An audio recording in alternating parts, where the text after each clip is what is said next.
Bienvenue sur Live IQ avec Lisa, votre présentatrice. J'espère que vous allez très bien. C'est un plaisir encore de vous voir, mes chers amis algériens et mes frères marocains aussi. Alors, je fais une pierre deux coups pour cette vidéo. Ça fait un bon moment où je n'ai pas fait de vidéo, des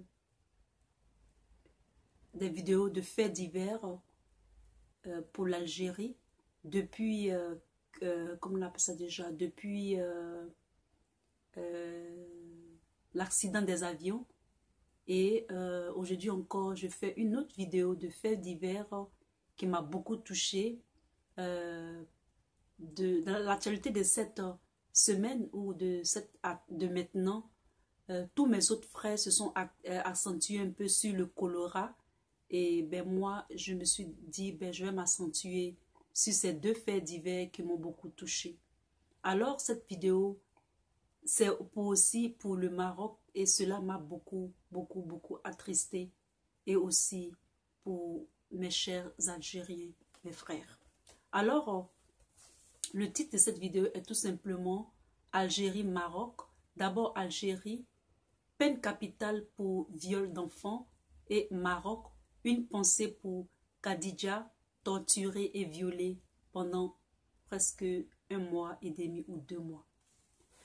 Sachez que le secrétaire général du Front libéral national a appelé pour l'application de la peine de mort contre les violeurs d'enfants.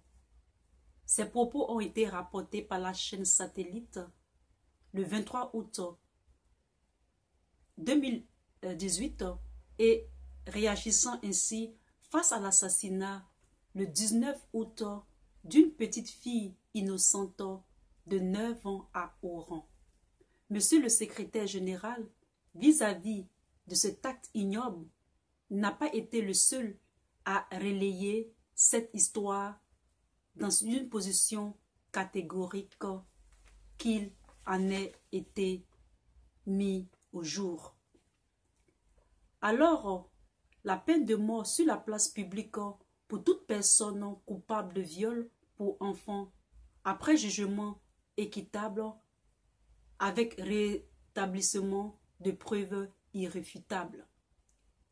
Ceci devrait être un exemple et un appel très fort pour tous ceux qui préméditent et passent à cet acte ignoble de ces pauvres enfants sans défense.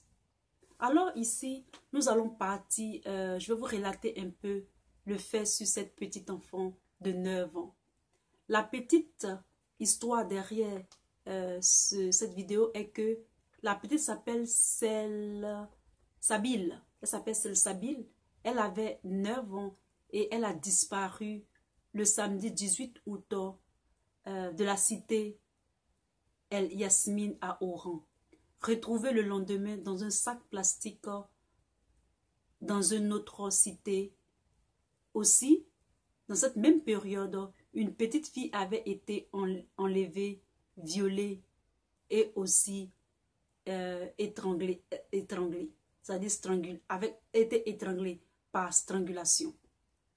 Alors aussi, il y a par son voisin de 18 ans. Et une autre petite fille aussi, 2 jours après, à Tiéret, a disparu et est restée introuvable. Et donc, moi, Lisa, je dénonce farouchement de la plus haute voix et la plus haute indignation cet acte ignoble perpétré sur ces êtres si frêles et sans force et enfin fragiles. Alors, en ce qui est aussi ce genre de fait qui s'est passé au Maroc, une pensée spéciale pour Khadija, torturée et violée pendant 2 mois. Khadija avait 17 ans. Cette adolescente a été séquestrée, violée par 12 hommes pendant plusieurs mois. Selon les dires, puisque ça a pris tous les réseaux sociaux, et nous qui sommes très informés de tout ce qui se passe partout, ce fait-là nous a été rapporté. Son témoignage a été diffusé le 21 août, sur une chaîne, la dernière, sur une chaîne Shift TV, et a suscité de vagues émotions. Et donc, mes chers amis, ce sont des histoires, des faits divers très tristes. Et donc, ayons une pensée pour cette fille qui a été torturée au Maroc, et pour ces enfants qui ont été, sur lesquels on a commis des actes ignobles. Dans cette vidéo, je veux tout simplement vous dire de faire attention autour de vous et surtout de faire attention à vos enfants. Merci d'avoir regardé cette vidéo et à la très prochaine. Je vous aime. Bye.